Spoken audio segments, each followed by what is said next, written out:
Drug abuse, crime, teenage pregnancies and abject poverty characterizes the life of many young people in the slums.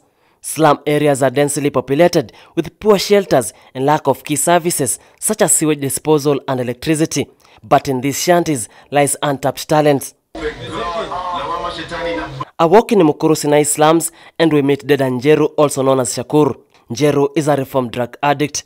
The journey of the 29-years-old Deda Njeru is a tale in disguise. He recounts how he slept in the streets of Nairobi South Sea for a year in 2015. Wale maboys tulikuwa nao wengi by this time siwezi akaunti ya kaa watano mahali wako. Juu maybe one way or the other alipata beating from the street, tulikuwa tunamagwa say na nilipoteza pia mabeshte hapo katikati. Njeru was forced to crime, especially mugging at least to survive, and in many cases he was left nursing injuries after the attempt went wrong. But a light at the end of the tunnel came shining after he joined Mukuru Angaza Film Organization. The opportunity gave him a chance to look the world in a new and different dimension. Yani ilika tu hivi nikaona ini kitu nafani ni grab juu si wase wengi kuja kuongelesha wase mtaani. So ikabidi tu ikakuwa tu ni chance nilikuwa na ngoja, nikachukua akaniweka kwa hizo program, nikago 3 months program za mentorship. Alafu after that ndio akakuwa anafanya follow ups, alikuwa anatembelea huku, amekuja pia na ma students wakutupatia tu morale from universities. Wajua wengi wetu mtaani hatujafika university, lakini tunashukuru pia wase wa university wanakama wanatuongelesha, wanatuambia hiyo kitu inawezeka. Dedana from 2 dropout from St. Mary's Viwandani Secondary School is now self-employed. Together with 11 youth, have embarked in farming. Here they grow vegetables and rear rabbits, thanks to Francis Gikufu, the founder of Mukuru Angaza Film, who met and literally picked Dedan from the streets of South Sea Shopping Center. Born and brought up in Kenya's second largest informal settlement, Gikufu narrates how he navigated the hard slum life and joined Multimedia University. But life at the university was equally challenging, especially for a person from the slums. I managed to push through to get even to university, but most of the youths in the slum hawananga hiyo chance ya make it to university. So one thing I realized is most of those wenye tulikuwa tumeanza na wao, especially primary school, kwenda secondary hawaku make it. So nikajiuliza nini mbaya, nini ufanya wasi make it. It is due to this reason that Francis decided to come up with an organization to mentor and nurture talents in a place he calls home. The initiative gives young people in the urban slum a platform through Angaza Mtaani to create a film from their own personal stories. Through mentorship empowering the youth, Gikufu in 2018 won a scholarship to study in India. Kitu nililike sana ni kwamba we shouldn't look at ourselves as senior corner challenges. There are slums out there. Actually, India has the biggest slum, and the same challenges that they have are the same challenges to konazo hapa hivi.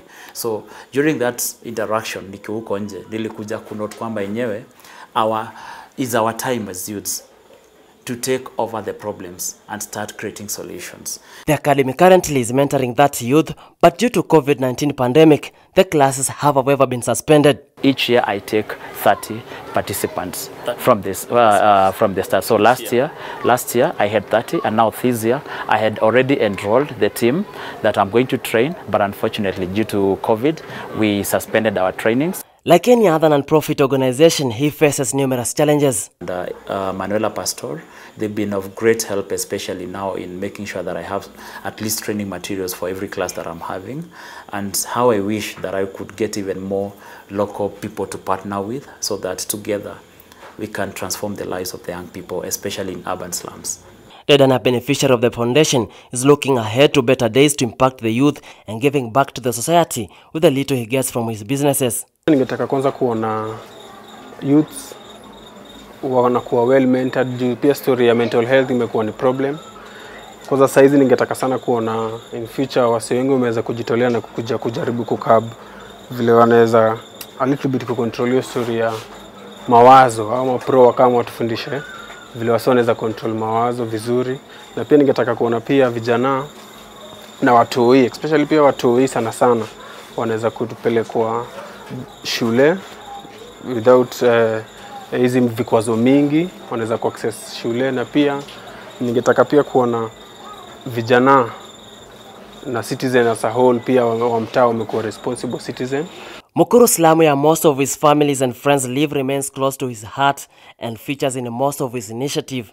Gikofu ended and hopes that in future they will change the negative perspective that the world has on people living in slums by making them a better place to live. In Kenya, thousands of families live in crowded slums, and Nemukuru Sinai in Nairobi City is not an exemption. Youth survive but don't thrive due to many challenges they face when growing up in the slums. Due to lack of proper engagement, they become delinquent and hundreds drop out of schools. Francis Ngala, Fokak TV.